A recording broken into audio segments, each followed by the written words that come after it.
Interrogatório do acusado. Antes eu esclareço que o senhor não está obrigado a responder as perguntas sobre as questões de fato, sem que isso implique qualquer prejuízo à sua defesa. Se o senhor não quiser falar a respeito dos fatos, é um direito que lhe assiste, certo? Sim. Como é seu nome completo? Orlando Egídio Silva. O senhor é natural da onde, senhor Orlando? São Luís. O senhor tem quantos anos de idade? 52. Data de nascimento? 1/9/66. Estado civil? Casado. Profissão? Eu sou feirante autônomo.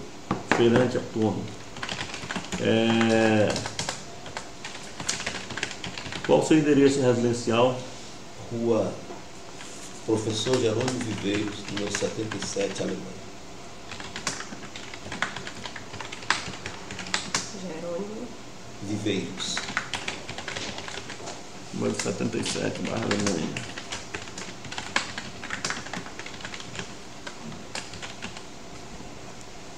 O senhor tem religião definida, frequenta ou já frequentou alguma igreja? Sim. Qual igreja? Igreja Católica Sul. Certo. Devoto. Ok. O senhor possui algum vício? Droga, bebida alcoólica? Não, senhor. O senhor responde ou já respondeu algum outro processo criminal fora este caso? Não, senhor. Nunca respondeu. Não, senhor.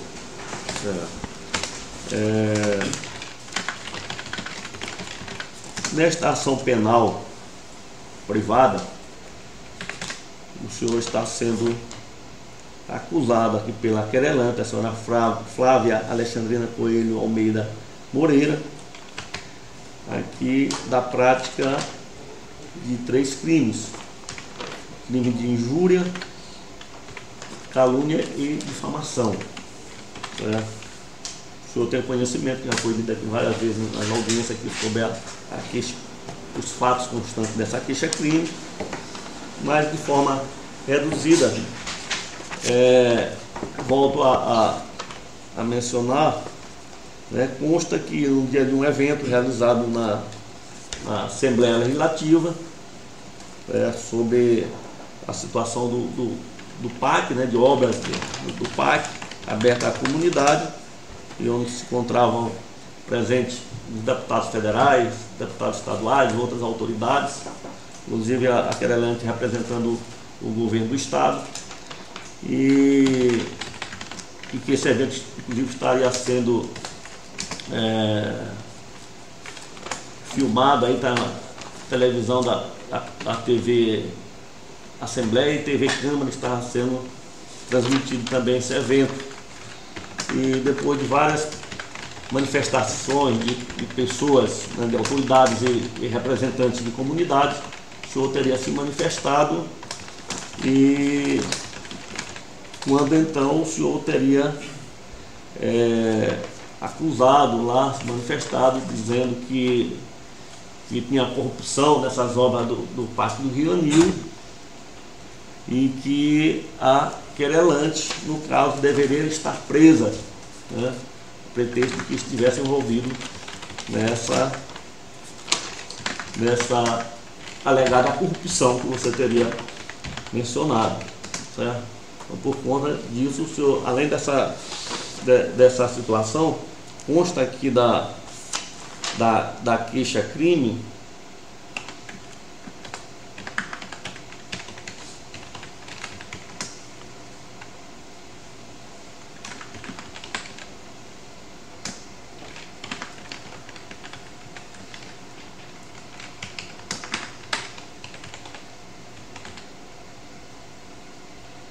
que proferiu tais informações, especificando em frente a várias pessoas, autoridades, bem como por meio de transmissão de rede nacional, de modo que o seu objetivo foi de atingir a honra da querelante, que por sua vez possui cargo de extrema visibilidade no governo do estado.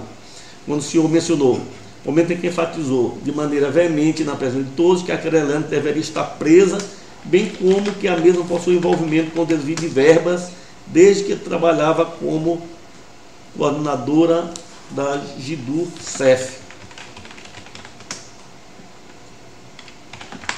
que nesse momento, nessa palavra, teria cometido o crime de injúria. Consta também que, ao afirmar que a querelante possui conhecimento dos desvios de verbas ocorridos no Parque Rio, desde a época que ocupou o cargo de gerente da Caixa Econômica Federal, ele imputa falsamente um fato criminoso, de modo que ela tinha conhecimento da corrupção, não tinha feito nada, que ela estaria, que o senhor estaria cometendo crime de calúnia. E de difamação, menciona que o querelante entrava o processo, finalmente afirma que a querelante entravava o processo de auditoria, bem como que a mesma não permitiu o acesso aos dados constantes da planilha de custo.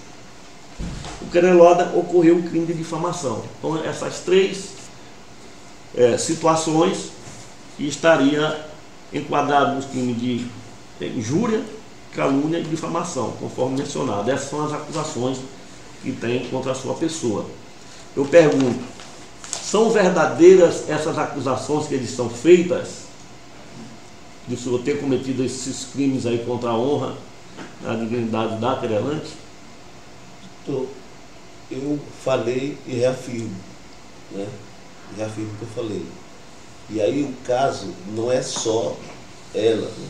Foi uma quadrilha que se instalou dentro da CECID, e aí eu acredito que até desde a criação da Secretaria das Cidades, desde a criação, né? Essa quadrilha vinha cometendo roubos e roubos dentro da CECID, né?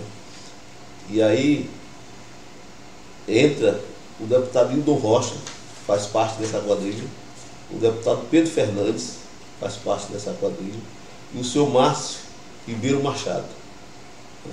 E é o mentor, né, também dessa quadrilha que se instalou lá dentro da CECID.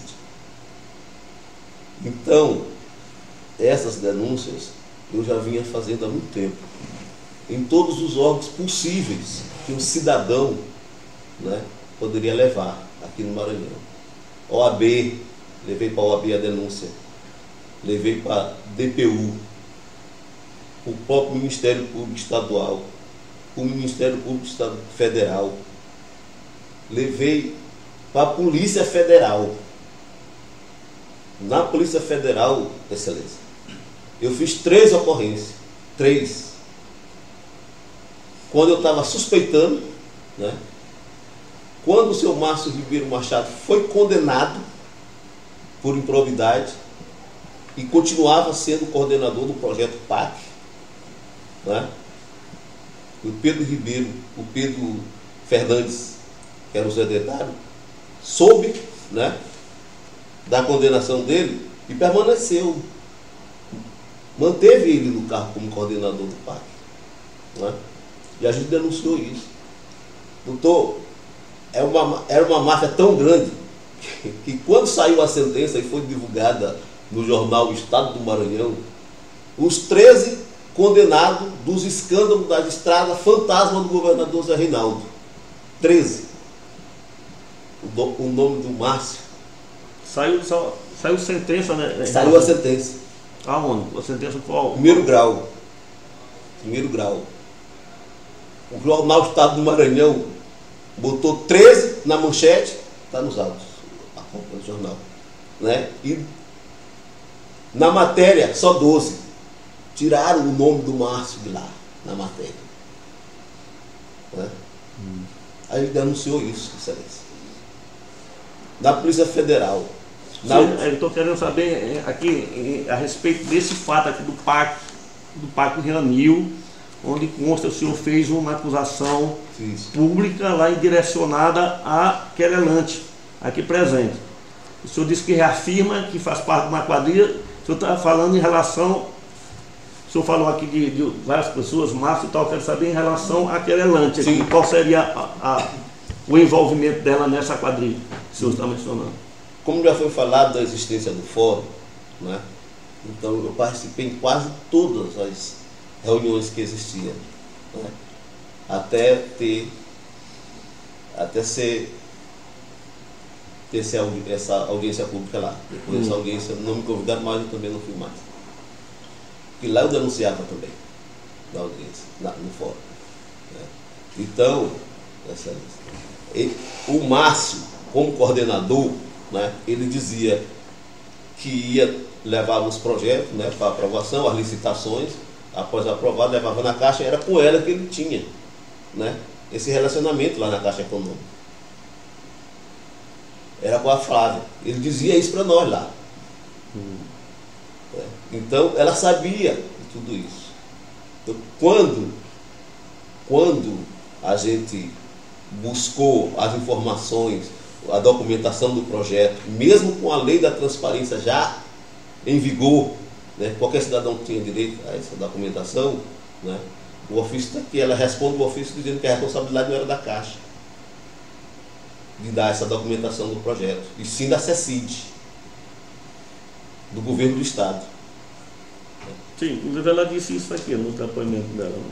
Mas quando ela assumiu a CECID, né, numa das reuniões, eu perguntei, doutora, agora é o seguinte, a senhora me disse lá na Caixa Econômica que a responsabilidade, né, de dar a documentação do projeto PAC, inclusive as planilhas de custo, era do governo do Estado. Agora a senhora é o governo do Estado. Eu estou pedindo verbalmente, né, me passe agora as planilhas de custo, inclusive a da Igreja Sagrado Coração de Jesus, quanto custou, né?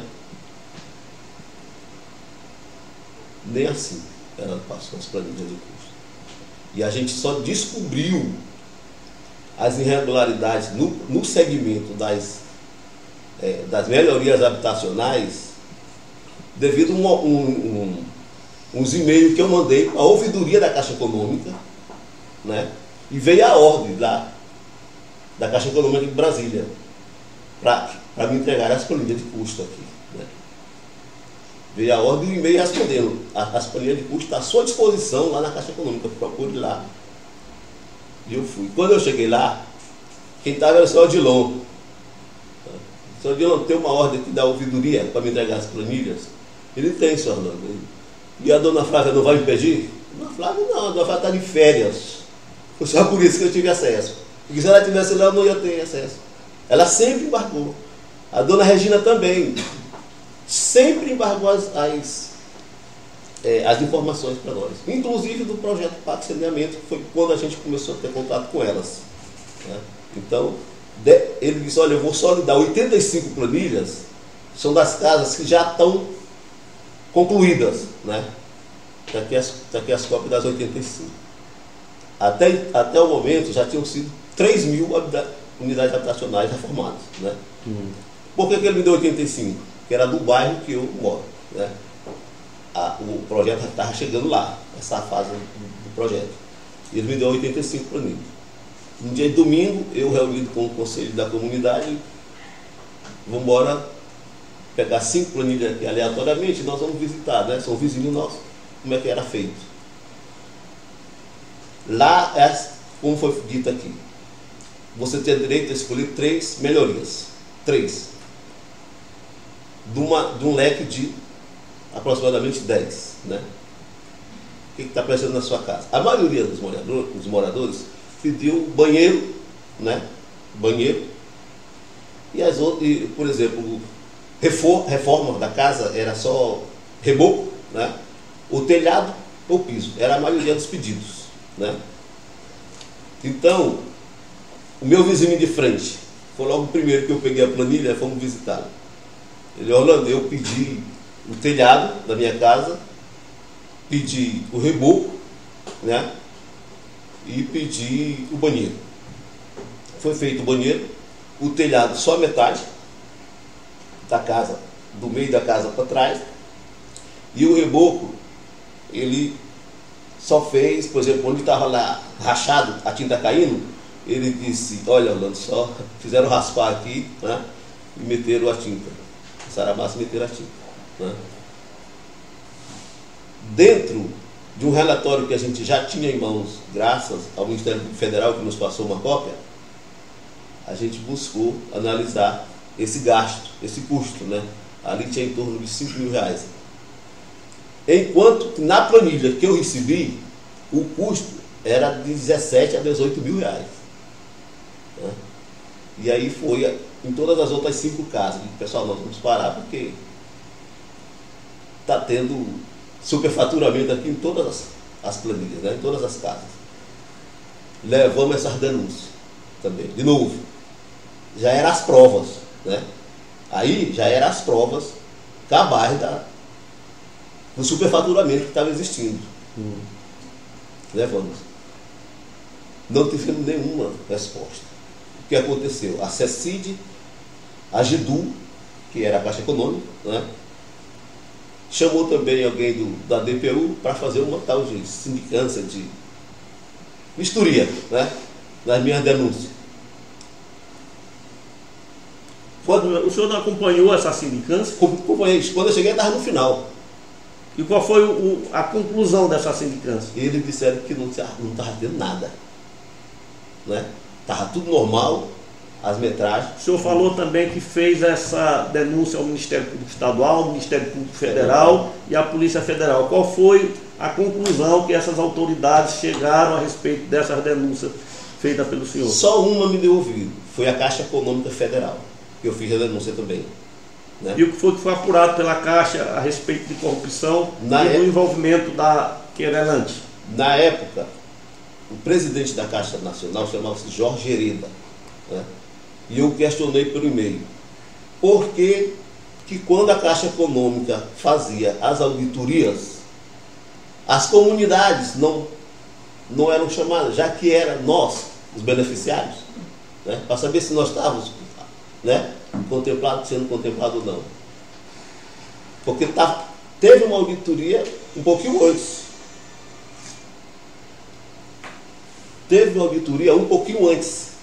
Né? E a gente era interna, a gente nunca sabia, nunca participava. Ele mandou os auditores retornarem e nos procurar no bairro. Né? Se apresentaram como auditores da própria Caixa Econômica. Não do TCU, da própria Caixa Econômica. Senhor Suter. Sim, e qual foi a conclusão dessa auditoria da Caixa Econômica? Foi comprovado que houve fraude, que houve desvio de recursos, corrupção? Sim. É muito simples, está nos autos, o relatório dessa auditoria. E a respeito do envolvimento, do suposto envolvimento da querelante nessas falcatruas, o que é que tem de elemento nesse sentido? Tem algo em concreto nesse sentido? Primeiro que ela disse aqui na primeira audiência que ela não desconhecia, né? Tanto a minha pergunta do ofício, solicitando a documentação, quanto a essa auditoria que eu consegui. Eu estou perguntando isso em relação diretamente, porque aqui o senhor foi, na sua concomitante à sua defesa, foi alegada a exceção da verdade, certo? Por isso que eu estou perguntando a respeito do que é que tem de concreto sobre suposto envolvimento da querelante em fraude ou corrupção nessa situação. Ela sempre se negou, de concreto, ela sempre se negou a nos dar essas informações. Sempre. A Regina, que foi citada aqui... Então esse é o envolvimento dela na... porque ela sabia. E o seu Márcio sempre nos disse lá na reunião do fórum que essas tratativas, né, de buscar os recursos depois da licitação feita, era com ela. Então ela sabia. Ela sabia. Tanto é que se negou. Quando assumiu a secretaria da cidade, ela se negou a nos repassar as coisas. Então a participação dela nessa empreitada criminosa, dessa quadrilha que o senhor mencionou, é essa situação de não fornecer os documentos. Isso. Certo. Tem mais alguma outra situação sobre suposto envolvimento da querelante nessa suposta fraude aí, né, corrupção? O senhor sabe dizer, só complementando, qual teria sido o valor de recursos supostamente desviado nesse programa aí, desse PAC aí? Doutor, a auditoria foi por amostragem, né? Até a auditoria ser realizada, já tinham sido 3.000 unidades habitacionais tido as reformas, né? Pela auditoria, o que eu calculei, cada casa, em média, houve um desvio de R$5.000. O senhor apurou isso, eu calculei. Mas na auditoria do órgão competente fazer, foi constatado também isso que o senhor apurou também lá, foi verificado? Sim. Eles não me deram, não quiseram me dar. O auditor-chefe da Caixa Econômica, lá em Fortaleza, não quis me dar o relatório. Eu passei 8 meses gastando crédito, bom, meu celular ligando para ele. Ele, doutor, o senhor veio aqui, né, nos convidou para participar da auditoria, e agora o senhor não quer me dar o relatório? E ele, senhor Orlando, eu sinto muito, eu não posso lhe dar esse relatório. Como é que não pode? Se o presidente da Caixa Econômica mandou você nos procurar, foi a nosso pedido que você venha fazer a auditoria, né? Eu tenho ordens superiores.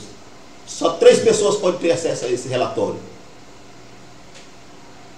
a Procuradoria-Geral, a Justiça e o TCU, né?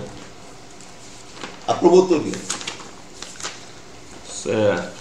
A promotoria, eu coloquei essa situação lá da promotoria federal, doutora, esqueço o nome dela agora, no momento. Coloquei essa situação para ela, porque o Ministério Público Federal entrou com uma ação civil pública contra a Caixa Econômica, a União e o Estado. Né?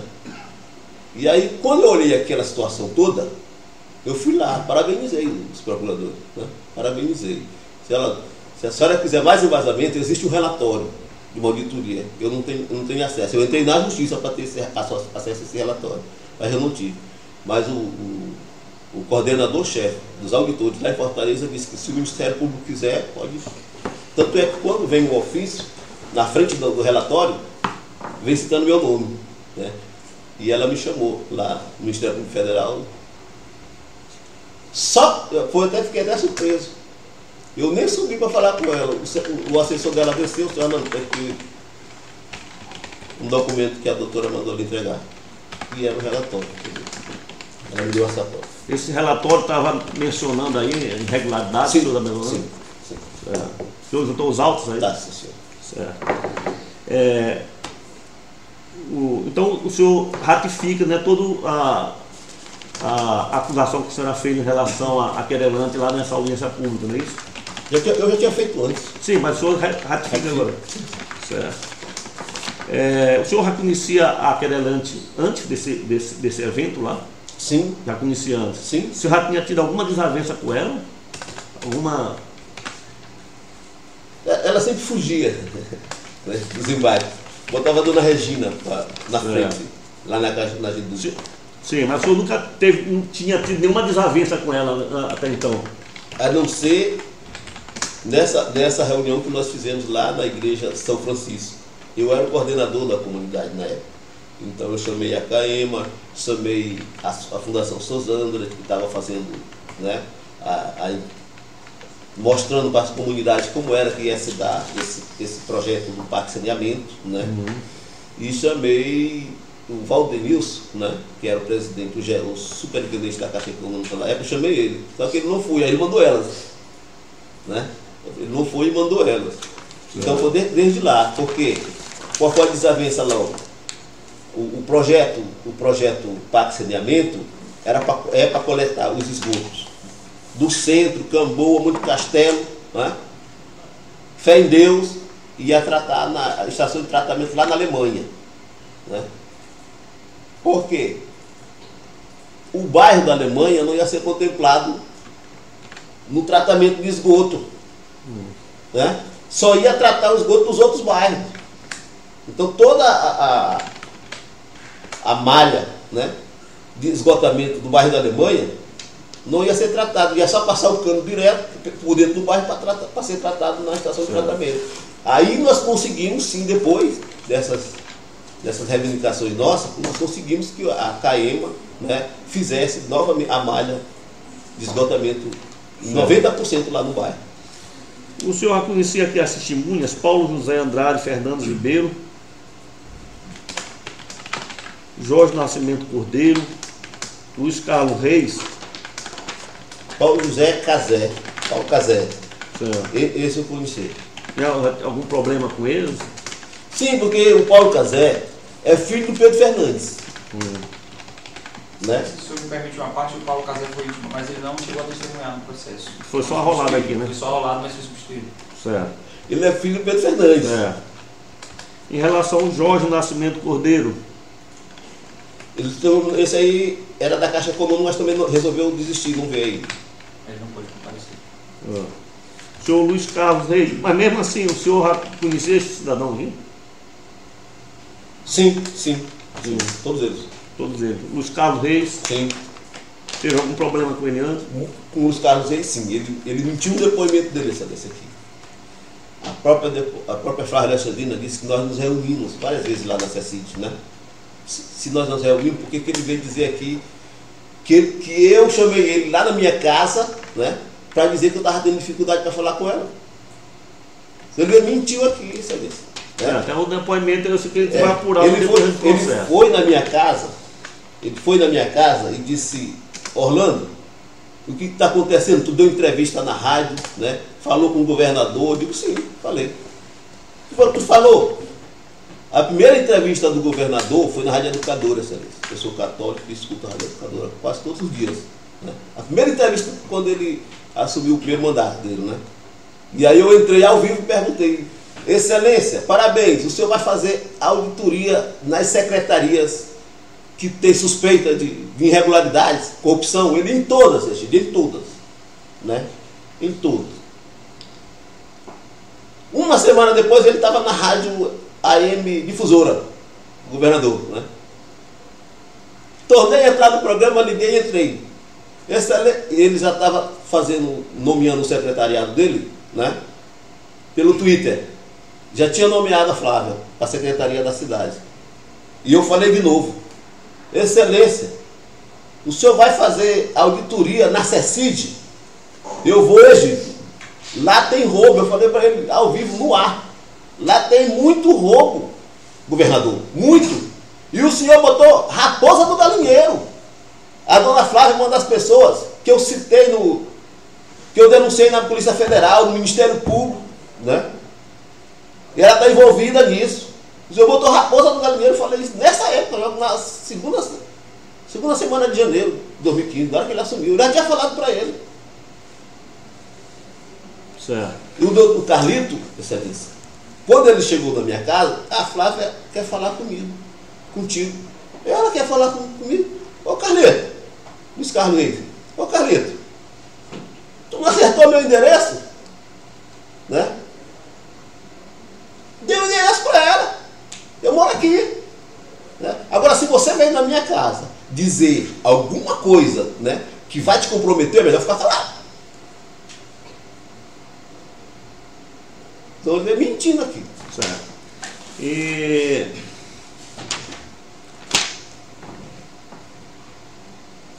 o querelante tem alguma pergunta a fazer ao querelado? Sim, várias já foram suprimidas pelo senhor, né? Foram feitas, mas eu queria perguntar algumas situações. Vamos lá. O senhor trouxe aos autos alguma reclamação dos moradores especificamente em relação ao querelante? O senhor em algum momento juntou na sua defesa ou em alguma manifestação alguma acusação específica de desvio de verba da querelante? Mas com relação à Igreja Sagrado Coração de Jesus, né? O senhor pode mostrar nos autos? Nós solicitamos, né? Tem ofício solicitando na CECID a planilha de custo da Igreja Sagrado Coração de Jesus. Nunca tivemos acesso, nunca, né? Então a comunidade Sagrado Coração de Jesus, a gente se uniu, né? Só tivemos a construção da nova igreja, Excelência, da Sagrado Coração de Jesus, depois de 4 anos que nós lutamos contra a governadora Rosiana. Porque a ponte Quarto Centenário, ou Avenida Jaculado, como ela chama, passou por cima da capela Sagrado Coração antiga, né? E eles, como indenizaram 30 famílias também, né, acharam que indenizando aquelas 30 famílias, né, não ia precisar construir uma nova capela Sagrado Coração, porque achavam que tinha acabado a comunidade Sagrado Coração de Jesus. Então nós lutamos 4 anos com a governadora Rosiana para que a capela fosse construída, e a gente conseguiu, né? Então, na Caixa Econômica, na Judu, na CECID, nunca nos entregou a planilha de custo da igreja, nunca. Aí, o projeto nunca foi concluído, porque a igreja era uma arquiteta. Certo, então só para a gente não se estender muito, a participação, de acordo com a pergunta feita pelo advogado da querelante, é que ela se negava a entregar a planilha, seria a participação dela, não é isso que eu estou dizendo? Sim. Eu só queria saber se existe algum documento, despacho ou algo semelhante assinado pela querelante que se negasse a dar informações. Sim, está aí o ofício nos autos. O senhor poderia mostrar esse ofício? Vai ficar difícil para a gente ver, assim, depois a gente, Então tudo bem. as partes examinam aí e questionam a respeito das suas alegações finais. Mais uma questão. Na propaganda eleitoral recente das eleições agora de outubro, o senhor afirmou que estava sendo ameaçado por processo em que acusava pessoas de corrupção. O senhor referia-se a esta ação? Sim. Muito bem, doutor. Desde quando eu falei, doutor, nessa audiência pública na Assembleia, lá em frente ao meu açougue, lá no Mercado da Liberdade, começou a passar pessoas armadas, né, me intimidando. A primeira que passou foi logo no finalzinho de 2015, dia 30, 31 de dezembro de 2015, né? O bandido passou, eu sentado em frente ao meu comércio, levantou a camisa e mostrou o cabo de uma arma. Eu fiquei todo nervoso. O que esse cara quer comigo? Eu não devo meus fornecedores. Peguei 2 facas, excelência. Eu botei 2 na cintura e peguei 2 na mão. Tu vai me atirar, mas se tu me atirar enquanto eu tiver fogo, eu vou para cima de ti também. E eu comecei a seguir ele dentro do mercado. Quando ele percebeu que ele era que já estava sendo seguido, ele que estava sendo seguido, ele me olhou num corredor de 30 metros, ele fugiu. Passou mais 3 vezes, outras pessoas da mesma forma. Tive também um momento muito ruim, que no estacionamento do mercado, eu tiro uma faca, boto dentro do meu carro, tiro a outra faca, boto dentro do meu carro. Na última faca que eu vou tirar, tem um motoqueiro de frente para mim, excelência. De frente, né? Com a moto ligada, me olhando assim a uns 6, 7 metros de mim. E eu segurei no cabo da faca e comecei a olhar para ele. Passou uns 5 a 10 segundos. Ele passa por mim, desce a rampa com uma pistola nas costas. Deu tempo de eu pegar a placa da moto, deu tempo. Peguei a placa da moto, passei a placa da moto para o Coronel Ribeiro. Ele já estava me ajudando, devido ao ofício que veio do Ministério Público. Coronel Ribeiro, está aqui a placa dessa moto, examine para mim. O camarada estava aqui me olhando, só não puxou a pistola porque eu não larguei o cabo da minha faca, né? E mandei também a placa dessa moto para o doutor Rodson Almeida, delegado da Secretaria de Segurança, muito meu amigo. Doutor Rodson, verifique essa placa aqui, doutor. 2 dias depois, doutor Rodson, olha, gente, não tem nada. A placa, né, é quente, já consultei, inclusive consultei o dono da moto, né? É uma moto CG vermelha, Titã vermelha, é de Santo Inês. Eu digo, doutor, a moto que estava aqui era uma Agrale amarela, né? E o condutor tinha uma pistola nas costas. Certo. E o senhor constatou, só complementando já aí a situação, algum envolvimento, alguma ameaça por parte da querelante, envolvimento nessa situação? Não, mas... Só para a gente não se estender muito, porque é uma situação meio que paralela aqui a situação, senão a gente vai tirando o foco. Só mais uma pergunta, apesar do senhor já ter feito, algum dos órgãos que o senhor fez denúncias em relação à querelante, foi instalado algum procedimento ou alguém a acusou formalmente? Você pode repetir a pergunta? Em algum dos órgãos que o senhor fez denúncias em relação à querelante, foi instalado algum procedimento onde houvesse alguma acusação formal à querelante? Doutor, não, que eu saiba não, mas assim, quando o doutor Valdenilson saiu da Caixa Econômica, veio um senhor chamado Hélio Duran, assumiu a superintendência da Caixa Econômica aqui, né? Doutor Hélio Duran me ligou, senhor Egídio, eu sou o novo superintendente da Caixa Econômica aqui do Maranhão, gostaria de falar com o senhor, né? E eu vou trazer aqui a doutora Flávia Alexandrina, quero falar com vocês dois, né? Eu digo, agora sim, vai ter uma cariação lá dentro da Caixa Econômica, eu e a doutora Flávia. O homem também, doutor, desculpe aqui a palavra, né? Me deu um chá de banco 3 vezes, lá na Rua do Egito, né? Onde fica lá a superintendência. Eu cheguei às 14 horas da tarde, saí às 19 horas da noite e ele não me recebeu. E ele que me chamou lá, 3 vezes, nunca me recebeu, né? Para ter essa avaliação com ela. Se teve alguma coisa, foi dentro da Caixa Econômica com o doutor Hélio e ela, mas ele não me deixou participar. Só mais uma pergunta, em relação às obras que o senhor supostamente disse que houve desvios e tal, a querelante vistoriava elas? Pessoalmente? Não, ela eu nunca tive conhecimento, mas os outros secretários anteriores sim. Não, mas o senhor atribui isso à época da Caixa, essa situação, eu digo na época da Caixa. Ela determinou. Não, eu estou perguntando se ela fisicamente, se ela pessoalmente fazia isso. Não, ela pessoalmente não, mas teve pessoa da Caixa que ia. Sim, mas era área técnica, o senhor concorda? Engenheiros e afins. Sim, sim. Mais alguma pergunta, doutor? Deixa eu olhar, porque a maioria do senhor já perguntou aqui, eu fiz alguma. Só uma situação, no começo do depoimento, o senhor atribui que houve uma quadrilha na CECIG. Essa quadrilha foi, o senhor disse que é depois que a secretária assumiu ou antes? Somente antes? Ou ela continuou, que o senhor entende? Doutor, o caminho que a doutora Flávia fez, vindo da Caixa Econômica, o Estado, né, já era o caminho trilhado por outros, né? Então, logo no início da criação da Secretaria das Cidades, o senhor Arthur era da Caixa Econômica, né? E veio coordenar logo no início do projeto Pátio Rio, né? Veio para o governo do Estado. Então já veio esses segmentos já há muito tempo, né?